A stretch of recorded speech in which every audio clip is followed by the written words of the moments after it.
यदि मैं बात करता हूं किसी परमाणु की और उसमें उपस्थित इलेक्ट्रॉन्स की, तो उसको दर्शाया कैसे जाता है? तो आप बोलेंगे सर इस प्रकार से, ठीक है, ऐसा कुछ होता है, ये एलिप्टिकल, बीच में क्या होता है, यहाँ पे नाभिक होता है, और ये जो आसपास ये चक्कर काट रहे हैं, ये क्या है, ये क्या लगा रखे हैं, ये कोश है भाई, जिनमें इलेक्ट्रॉन्स यहाँ पे घूमते जा रहे हैं। मान लीजिए सबसे भारी इलेक्ट्रॉन्स यहाँ पे इस जगह पे पड़ा हुआ है।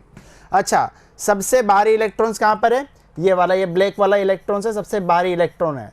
अब मैं यदि बोलना चाहूँ सब परमाणु त्रिज्या को आप कैसे कैसे बता दो, थ्योरेटिकली बता दो कैसे होता है, तो आप ध्यान रखिएगा, जो सबसे भारी इलेक्ट्रॉन है, जो सबसे भारी इलेक्ट्रॉन है, वहां से नाभिक की दूरी ही क्या कहलाती है भाई मेरे? एटॉमिक रेडियस ये कहलाएगी, यानी कि इसे ही क्या बोला जाएगा? परमाणु त्रिज्या इसको ही बोला जाएगा। कहने का तात्पर्य ये हो गया कि सर निकालना थोड़ा सा मुश्किल है, लेकिन उसको थ्योरेटिकली हम डिफाइंड आराम से कर सकते हैं। ठीक है जी, तो याद रखिएगा, यदि हम बात करते हैं किसकी? तरंग यांत्रिकी की। ठीक है जी, तरंग यांत्रिकी यानी कि वेव मैकेनिक्स, इसके अकॉर्डिंग एटम इतना छोटा होता है कि उसकी त्रिज्या को मापना बहुत ही ज़्यादा मुश्किल काम है। यानी कि वो क्या है कि इसकी जो त्रिज्या है उसको नापना थोड़ा सा मुश्किल है। क्यों? क्योंकि परमाणु की क्या होती है भाई मेरी? कोई भी वेल डिफाइंड बाउंड्री नहीं होती, यानी कि कोई निश्चित सीमा इसकी नहीं होती। क्लियर है बात? ठीक है, बढ़े आगे। अच्छा जी, अब लेकिन परमाणु त्रिज्या की बात की जाए, ध्यान रखिएगा, एक परमाणु के बाह्यतम कोश में बाह्यतम कोश वाले इलेक्ट्रॉन और नाभिक के मध्य की दूरी को हम क्या बोल देते हैं? परमाणुवीय त्रिज्या इसको बोल दिया जाता है। ठीक है, अच्छा, अब एक बात ध्यान से समझना, एक बात थोड़ा सा ध्यान से समझना, परमाणु त्रिज्या भी 4 प्रकार की होती है। कैसे? सबसे पहली है आयनिक त्रिज्या, सहसंयोजक त्रिज्या, वान डेर वाल त्रिज्या, धात्विक त्रिज्या। ठीक है, आपके एग्जाम में क्वेश्चन आता है कभी कि सर परमाणु त्रिज्या कितने प्रकार की होती है? परमाणु त्रिज्या कितने प्रकार की होती है? परमाणु त्रिज्या को परिभाषित भी करो, तो परमाणु त्रिज्या की आपको परिभाषा देनी है। उसके बाद में इसके प्रकार जो हैं आयनिक, सहसंयोजक, वान डेर वाल और धात्विक त्रिज्या को एक एक शब्दों में आपको डिफाइन कर देना है, एक एक लाइन में। ठीक है, तो आज जो पढ़ने वाले हैं हम वो क्या पढ़ने वाले हैं? वो है आयनिक त्रिज्या। ठीक है जी, यानी परमाणु त्रिज्या के अंदर हम क्या पढ़ेंगे? यहाँ पे आयनिक त्रिज्या। तो आइए स्टार्ट करते हैं। आयनिक त्रिज्या शब्द से ही पता चल रहा है सर, आयनिक, आयनिक, आयन जैसे ही आता है दिमाग में 2 बातें आती है सर, धनायन या फिर ऋणायन, या तो धनायन या फिर ऋणायन। ठीक है, अच्छा सर धनायन और ऋणायन के बारे में थोड़ी सी बातें बता दो, ठीक है, ताकि धनायन और ऋणायन एक छोटा सा कंफ्यूजन जो आपके दिमाग में रहता है ना, वो थोड़ा सा क्लियर हो जाए। कैसे? ध्यान दीजिएगा, समझना भाई ध्यान से। धनायन, ये बच्चों वाली बातें हैं, लेकिन तुम भी तो बच्चे ही हो, आ जाओ। ये धनायन और यहां पे ऋणायन। ठीक है भाई, राइटिंग में मत जाना, केमिस्ट्री का मास्टर है। चलो जी, यदि मैं धनायन की बात करता हूं तो धनायन के लिए छोटा सा एग्जांपल या फिर छोटी सी ट्रिक आप ये याद कर सकते हैं। आप मुझे एक बात बताओ कि कोई बंदा है, ठीक है, कोई बंदा है, यदि वो पैसे लुटा रहा है, कोई बंदा है यदि वो पैसे लुटा रहा है, तो वो क्या है? तो आप बोलेंगे सर अमीर होगा, रिच पीपल, रिच, ठीक है, रिचेज, यानी कि पैसे की कमी नहीं है, धनवान है, यानी कि वो क्या है? रिच है, इसलिए पैसे उड़ा रहा है। अब सेम जो सिचुएशन होती है किसके साथ होती है? यहाँ पे परमाणुओं के साथ में होती है। मान लीजिए कोई भी एक परमाणु है, सबसे पहले सबसे छोटा एग्जांपल ले लेते हैं, यहाँ पे सोडियम ले लिया मैंने, सोडियम ले लिया भाई। ठीक है, अच्छा सोडियम की यदि बात की जाए तो सोडियम का जो परमाणु क्रमांक होता है भाई वो कितना होता है? तो आप बोलेंगे सर 10 होता है। अच्छा इलेक्ट्रॉन्स भी कितने होते हैं? 10 होते हैं। अच्छा इलेक्ट्रॉन्स 10 होते हैं, प्रोटॉन्स भी कितने होते हैं? 10 होते हैं गुरुदेव, कोई दिक्कत वाली बात नहीं है। यानी कि यदि बात की जाएगी तो इलेक्ट्रॉन्स और प्रोटॉन्स की यदि बात की जाए तो 10 ही इलेक्ट्रॉन होंगे और 10 ही यहाँ पे क्या होंगे भाई मेरे? प्रोटॉन होंगे। अब मुझे एक बात बताओ, यदि मैं यहाँ पे इन 10 इलेक्ट्रॉन्स को यहाँ पे भरना चाहूँ कोशों में, तो किस प्रकार से? 2, 8 और 1 ऐसे भरूंगा। लेकिन जैसा कि आप आगे आने वाली क्लासेस में पढ़ेंगे, जब मैं आपको रासायनिक बंध पढ़ाऊंगा, ऑक्टेट रूल, अष्टक का नियम, वहाँ पे क्या होता है कि सबसे बारीक जो कोश होता है ना, उसका वो ऑक्टेट पूरा होना चाहिए, यानी कि उसमें 1, 2, 3, 4, 5, 6, 7 नहीं चलेगा, उसमें क्या चलेगा? 8 चलेगा, यानी कि अष्टक पूरा होना चाहिए। लेकिन सर यदि हीलियम की बात करें और हाइड्रोजन की बात करें तो फिर वहाँ पे 8 कैसे होंगे भाई? वहाँ पे 8 नहीं, 2 कर दो, क्या दिक्कत है? सही है, क्योंकि हीलियम में भी तो वहाँ पे सेम सिचुएशन रहेगी ना, पक्की बात है, ठीक है। तो इस चीज़ को ध्यान से देखना, ये देखो एक इलेक्ट्रॉन है। अच्छा, एक इलेक्ट्रॉन सबसे बारीक कोश में है। अब यदि इसको अपना अष्टक पूर्ण करना है, तो सर अष्टक पूर्ण हो रहा है सर यहाँ पे, ठीक है। यदि मैं इसको 7 इलेक्ट्रॉन या तो दे दूं, या तो मैं इसको 7 इलेक्ट्रॉन दे दूं, तो इसका अष्टक पूरा हो जाएगा। क्यों? क्योंकि यदि मैं इसको 7 इलेक्ट्रॉन दे देता हूं तो एक की जगह पे कितने हो जाएंगे यहाँ पे, अब यहाँ पे 8 हो जाएंगे। लेकिन 7 इलेक्ट्रॉन किसी से उधार लेने से बढ़िया है कि यार ये जो एक आपके पास पड़ा हुआ है ना, इसको बेच दो, इसको यहाँ पे फेंक दो, यानी कि इसको यहाँ से आप हटा दो, यानी कि इसको क्या कर दो, इसको त्याग दो।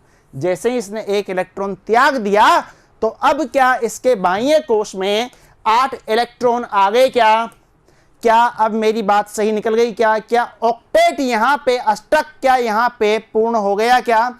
बिल्कुल बात सही है, बिल्कुल बात खरी है। लेकिन बात सर वही आ गई, धनवान था, पैसे लुटा रहा था, ठीक है।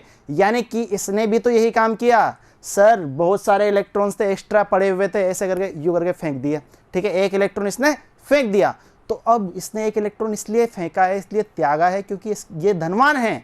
तो इसके मतलब इसके ऊपर क्या आ जाएगा यहाँ पे, अब इसके ऊपर आ जाएगा क्या, धनायन, ठीक है।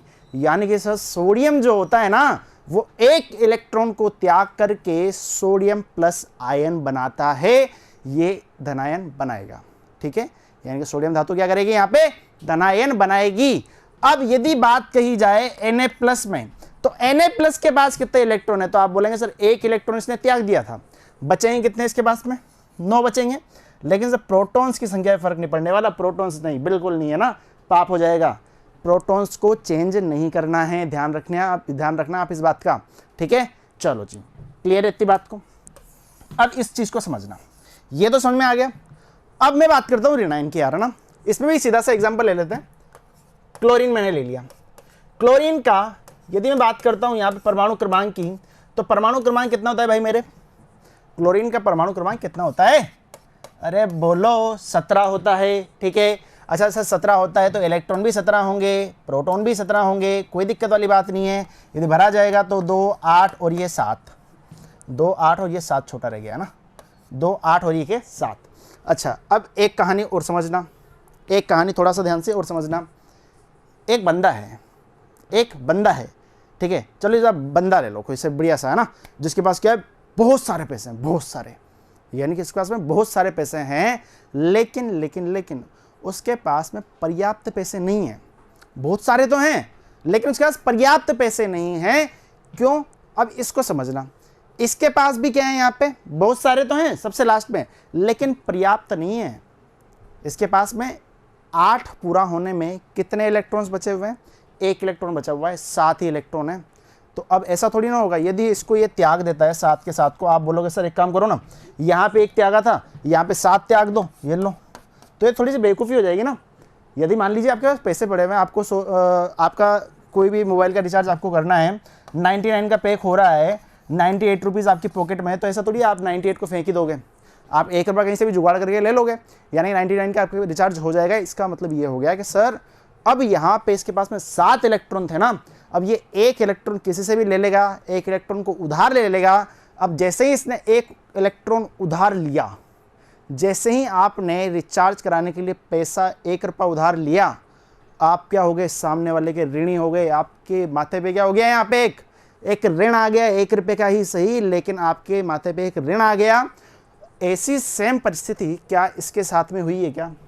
ये क्लोरीन तो बेचारा आराम से पड़ा हुआ था, लेकिन इसको क्या पता था कि यार 1 इलेक्ट्रॉन मुझे लेने की जरूरत पड़ जाएगी, तो इसने 1 इलेक्ट्रॉन लिया, इसके माथे पे क्या आ जाएगा, ऋण, यानी कि ये क्या हो जाएगा अब यहाँ पे, ऋणायन, ठीक है।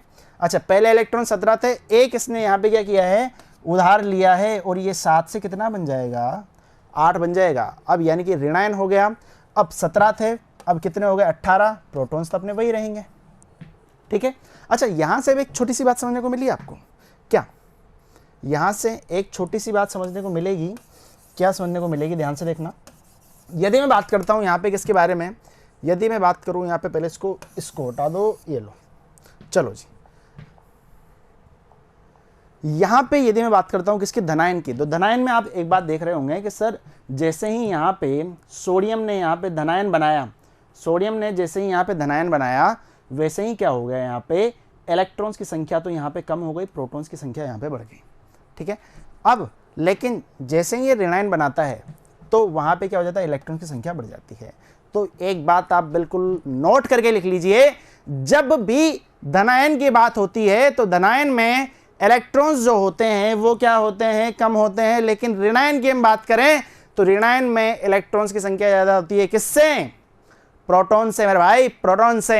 ठीक है, आई बात समझ में। तो अब एक और कहानी पे आगे बढ़ते हैं, एक और कहानी को साथ में समझा देता हूं। अच्छा, सोडियम की बात कर रहे थे यहां पे, Na की, अच्छा इधर Cl की बात हो रही थी, सोडियम की बात कर रहे थे। सबसे पहले सोडियम को देखो। अच्छा, सोडियम क्या था, धनायन था। अच्छा, धनायन की भी त्रिज्या निकलेगी कुछ। अच्छा, पहले मुझे एक बात बताओ, इस तरह से कोश भरे जा रहे थे, ये लो, दो यहाँ पे मान लीजिए इस जगह पे दो है, ठीक है, दो इलेक्ट्रॉन डाल दो यहाँ पे, दो इलेक्ट्रॉन यहाँ पे डाल दिए, 1 2 3 4 5 6 7 8 यहाँ पे डाल दिए, और एक ये बाहर पड़ा हुआ है। ठीक है, अच्छा अब सोडियम ने जैसे ही सोडियम प्लस आयन बनाया था, सोडियम ने जैसे ही सोडियम प्लस आयन बनाया था, उस समय उसने क्या किया था, एक इलेक्ट्रॉन को त्याग दिया था। अच्छा मुझे बताओ, अभी इस वाली परिस्थिति में, सोडियम की स्थिति में ध्यान दीजिएगा, सोडियम की स्थिति में यदि मैं बात करना चाहूँ, आपसे पूछना चाहूँ कि भाई इसका आकार जो रहेगा वो कितना है, तो आप बोलेंगे सर इसकी जो बाउंड्री है ना वो यहाँ तक है, इसकी बाउंड्री क्या है, यहाँ तक है, यानी कि इसका इतना आकार होना चाहिए इस परमाणु का। ठीक है, अब लेकिन जैसे ही इसने भाई मेरे एक इलेक्ट्रॉन को त्याग दिया है, तो एक इलेक्ट्रॉन कहाँ पे पड़ा हुआ था, ये वाला इलेक्ट्रॉन त्यागा था। अच्छा, जैसे ही इसने ये वाला इलेक्ट्रॉन त्याग दिया, यानी कि ये यहाँ से खत्म, हटा दो इसको, ये यहाँ से खत्म, तो भाई यदि इलेक्ट्रॉन एक ही था सबसे बाहर वाले कोश में, तो भाई इलेक्ट्रॉन खत्म होने के साथ साथ में जो वो कोश है ना बाहर, जो ये मैंने ये यहाँ पे येलो येलो किया हुआ है, ये कोश भी तो भाई हट जाएगा। क्या ये कोश रहेगा, क्या ये कोश भी तो नहीं रहेगा, क्योंकि इलेक्ट्रॉन ही नहीं है तो कोश कैसे होगा, है कि नहीं। ठीक है, ऐसे थोड़ी है बिना इलेक्ट्रॉन के कोश घूमता रहेगा, नहीं, वो तो एक हमारी इमेजिनेशन है। ठीक है, अब यहाँ पे आकार कितना रह गया, आकार इसका कम हो गया। अब कहानी थोड़ी समझ में आ रही होगी कि सर बात यह है, जब सोडियम उदासीन परमाणु था तब तो इसका आकार इतना बड़ा था, लेकिन जैसे ही इसने धनायन बनाया आकार छोटा हो गया। इसका मतलब एक बात समझ में आई कि सर यदि बात की जाए Na प्लस आयन की, तो उसका जो आकार होता है, Na प्लस आयन का जो आकार होता है Na से कम होता है। पक्की बात है, आगे समझ में, बढ़ जाऊं आगे। ठीक है, चलो देखो, अब इसी कहानी पे वापस आऊंगा थोड़ी देर में मैं। आयनिक त्रिज्या की बात की जाए तो स्टार्ट करते हैं। उदासीन परमाणुओं द्वारा इलेक्ट्रॉन त्यागने अथवा ग्रहण करने पर आयन बनते हैं, ये सब हमने जान लिया है। जब इलेक्ट्रॉन त्यागा जाता है, जब हम किसकी बात करते हैं, धनायन की ग्रहण करने पे ऋणायन की बात की जाती है। आयनिक त्रिज्या को यदि डिफाइन करना चाहूँ तो आयनिक त्रिज्या को भी हम डिफाइन कर सकते हैं। आयनिक त्रिज्या एक आयन के नाभिक से, एक आयन के नाभिक से, अब आयन की बात कर देगा, पहले परमाणु बोल रहा था, ठीक है, के नाभिक से उस बिंदु तक की प्रभावी दूरी होती है जहां तक इसका प्रभाव इसके इलेक्ट्रॉन बादल पर, यानी कि इलेक्ट्रॉन क्लाउड पर पड़ता है। ठीक है, थ्योरेटिकल है, कुछ भी नहीं है। अच्छा जी, अब यदि मैं बात करना चाहूँ यहाँ पे सबसे पहले किसके बारे में, धनायन की त्रिज्या के बारे में, यानी कि रेडियस ऑफ अ कटायन। तो उस परिस्थिति में देखना, धनायन इलेक्ट्रॉन त्यागने से बनता है। कितनी बार बताएंगे सर, बिल्कुल हमें ये बात बचपन से पता है, पता होनी भी चाहिए, जिसके बनने से नाभिक में प्रोटॉन्स की संख्या इलेक्ट्रॉन्स की संख्या की अपेक्षा बढ़ जाती है। क्या ये बात मैंने यहाँ पे नहीं बताई थी क्या?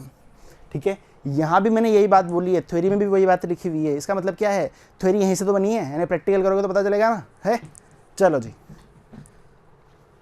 देखना भाई, बढ़ जाती है और नाभिक के आकर्षण में वृद्धि से त्रिज्या घट जाती है। त्रिज्या घट रही है तो इसका मतलब सर आकार भी तो घट रहा है ना, और यही तो बात आपने थोड़ी देर पहले भी बताई है कि आकार अब इसका कम हो गया। अब आकार कम हो गया तो त्रिज्या भी इसकी घट गई, ये वाला इसका रीज़न था। ठीक है, यानी कि यदि आप इसको समझते नहीं, यदि मैं आपको ये चीज़ समझाता नहीं और सीधा बोल देता कि भाई त्रिज्या कम हो जाएगी, त्रिज्या कम हो जाएगी, तो आप बोलेंगे इस कमेंट में कि सर त्रिज्या कैसे कम हो गई, त्रिज्या ऐसे कम हुई है। क्यों? क्योंकि उसका जो साइज है बेटा वो कम हो गया। बाहर का कोश तो है नहीं ना, अब तो सिर्फ ये अंदर के कोश बचे हुए हैं जहाँ पे 2 इलेक्ट्रॉन पड़े हुए हैं और 8 इलेक्ट्रॉन पड़े हुए हैं। ठीक है, आगे बात समझ में, ये कॉन्सेप्ट है, ये मेन कॉन्सेप्ट है, तब जाकर के त्रिज्या कम हुई है। ऐसे थोड़ी हवा में कुछ हो जाएगा, हवा में कुछ नहीं होता। ठीक है, चलो जी बढ़ते हैं आगे।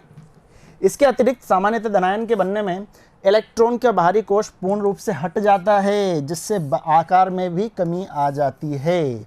ये वाली चीज़ मैं कब से आपको बताया जा रहा हूँ, पक्की बात है। अब शायद यहाँ पे चीज़ें क्लियर हुई होगी, तो ध्यान रखिएगा। यदि आकार की बात की जाए तो प्रभावी नाभिकीय आवेश के रेसिप्रोकल होता है। और यदि मैं बात करूँ, यहाँ पे 3 एग्जाम्पल आपके सामने दिए हुए हैं। सोडियम की बात कर रहे हैं, सोडियम प्लस की बात कर रहे हैं। ठीक है, तो सोडियम का जो आकार है वो सोडियम प्लस के आकार से ज़्यादा होता है। क्या यही लिखा था क्या? ओ गलत तो नहीं लिखा, सही है। ठीक है, अब सेम चीज़ किसके साथ होगी? बाकी के साथ भी। Li greater than Li plus, Mg greater than Mg2 plus. अच्छा, यहाँ पे एक चीज़ देखो, सोडियम था, प्रोटॉन्स भी 11, इलेक्ट्रॉन्स भी 11, सोडियम प्लस हुआ, एक इलेक्ट्रॉन इसने त्याग दिया, तो यहाँ पे इलेक्ट्रॉन्स 11 थे, तो कितने हो जाएंगे? 10 हो जाएंगे। प्रोटॉन्स यहाँ पे अभी भी सेम है। ठीक है, इसमें प्रोटॉन सेम है, इसमें प्रोटॉन सेम है। अच्छा, यहाँ पे एक इलेक्ट्रॉन त्याग दिया, 2 बचे, 2 इलेक्ट्रॉन त्याग दिए, तो यहाँ पे 12 से 10। सर ये तो एक एक त्याग रहा था, उसने 2 कैसे? अरे भाई ऐसे देखो ना यार, 2 8 2, ये बन गया मैग्नीशियम का। ठीक है, अब इसके बाहरी कोश में कितने इलेक्ट्रॉन है? 2 इलेक्ट्रॉन है, तो 2 ही त्यागेगा ना। अब एक त्यागने से तो रहा। ठीक है, तो यहाँ पे इसने 2 त्याग दिए, तो यहाँ पे 10 इलेक्ट्रॉन्स के साथ में बचे हुए हैं। क्या कहानी क्लियर है क्या? ठीक है, छापना चाहते हो? ये लो भाई, स्क्रीनशॉट ले लो फटाफट से। अरे छाप लिया, कितना टाइम लोगे यार, वीडियो को पोस्ट कर लिया करो। ठीक है, ऐसा नहीं। चलो जी बढ़ते हैं आगे। अगली बात हम करते हैं ऋणायन की त्रिज्या के बारे में। सर आपने धनायन की बता दी, बहुत बड़ी कृपा हो गई। क्यों? क्योंकि सर आपने वो कॉन्सेप्ट बता दिया है जिसके थ्रू अब यहाँ पे हम ऋणायन की त्रिज्या के बारे में भी हर बात यहाँ पे निकाल लेंगे। कैसे मेरे भाई? ध्यान से देखिएगा। यदि मैं बात करता हूं यहाँ पे किसकी? ऋणायन की, तो ऋणायन में क्या था? तो आप बोल रहे थे सर एक इलेक्ट्रॉन्स जो है यहाँ पे, इलेक्ट्रॉन्स जो थे यहाँ पे क्या हो रहे थे भाई मेरे, हम यहाँ पे ग्रहण कर रहे थे ऋणायंस में। ठीक है, तभी तो जाकर के ऋण आया था। अब वो यदि इलेक्ट्रॉन्स यहाँ पे ग्रहण करेंगे तो मुझे बताइए क्या उनका जो इलेक्ट्रॉन अब्र है वो अब क्या फैल जाएगा क्या? अब जैसे ही इलेक्ट्रॉन अब्र फैला है भाई मेरे, क्या त्रिज्या में ऐसा बोल सकते हैं क्या सर त्रिज्या इसकी बढ़ जाएगी? तो ध्यान दीजिएगा, ऋणायन इलेक्ट्रॉन प्राप्ति से बनता है, बिल्कुल सही बात है, जिसके बनने से नाभिक में प्रोटॉन की संख्या की अपेक्षा इलेक्ट्रॉन की संख्या बढ़ जाती है। क्यों क्यों क्यों? देखना यहां पे देखो, यही तो बात बोली है कि इलेक्ट्रॉन्स की संख्या बढ़ जाती है, यानी कि इलेक्ट्रॉन्स की संख्या पहले 17 थी अब 18 हो गई, यानी कि प्रोटॉन से ज़्यादा ही हुई है ना। ठीक है, क्योंकि यहाँ पे हमने इलेक्ट्रॉन भाई मेरे उधार ले लिया, उधारी का काम चल रहा है पूरा, और परस्पर इलेक्ट्रॉन प्रतिकर्षण में वृद्धि होती है, उसके कारण से इलेक्ट्रॉन अब्र फैल जाता है और त्रिज्या इसकी बढ़ जाती है। अपना मेन मुद्दा ये वाला था, ये वाला सोल्व हो गया। ठीक है, यानी कि जब आपको धनायन पता है तो आपको ऋणायन भी पता है, उसका विपरीत कर दो, कुछ भी नहीं है। ठीक है, चलो जी, बहुसंयोजी आयनों में आयनिक त्रिज्या क्रम निम्न प्रकार से दर्शा सकते हैं। कैसे? देख लो भाई, यदि हम बात करते हैं यहाँ पे कोई भी अपने पास में कोई मेटल है, ठीक है, M ग्रेटर देन M+, ये अपन पहले ही देख चुके हैं। ठीक है, अच्छा अब जैसे जैसे मैं यहाँ पे बात कर रहा हूँ कि सर M है, M+ है, M2+ है, तो जैसे जैसे यहाँ पे आवेश बढ़ता जाता है ना, जैसे जैसे धनावेश बढ़ता जाता है, ध्यान दीजिएगा, जैसे जैसे धनावेश बढ़ता जाएगा उसका आकार कम होता रहेगा। ठीक है, पहली बात तो ये आ गई। ठीक है, समझ में आ गई। दूसरी बात, इसके विपरीत किसको कर दो? यहाँ पे ऋणायन को कर दो। ठीक है, यानी कि जैसे जैसे हम यहाँ पे इलेक्ट्रॉन्स को ग्रहण करते जाएंगे वैसे वैसे क्या होगा, इसका आकार बढ़ता रहेगा और यहाँ पे क्या होता है, कम होता है।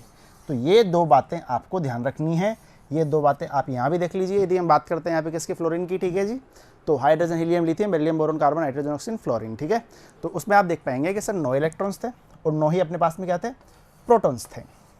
लेकिन यदि बात की जाती है यहाँ पे किसकी, आयन की, तो वहाँ पे क्या होगा, प्रोटॉन्स तो सेम ही रहेंगे, यहाँ भी सेम है, यहाँ भी सेम है, लेकिन यहाँ पे अब क्या हुआ है, एक इलेक्ट्रॉन बढ़ गया, एक इलेक्ट्रॉन बढ़ गया, एक इलेक्ट्रॉन बढ़ गया। ठीक है, ये आ गया यहाँ पे। ठीक है, पढ़ा था ना अपने गाना गा के फिर कल बाहर आई आंटी ऐसा करके कुछ, ठीक है। तो वो वाली चीज़ है यहाँ पे।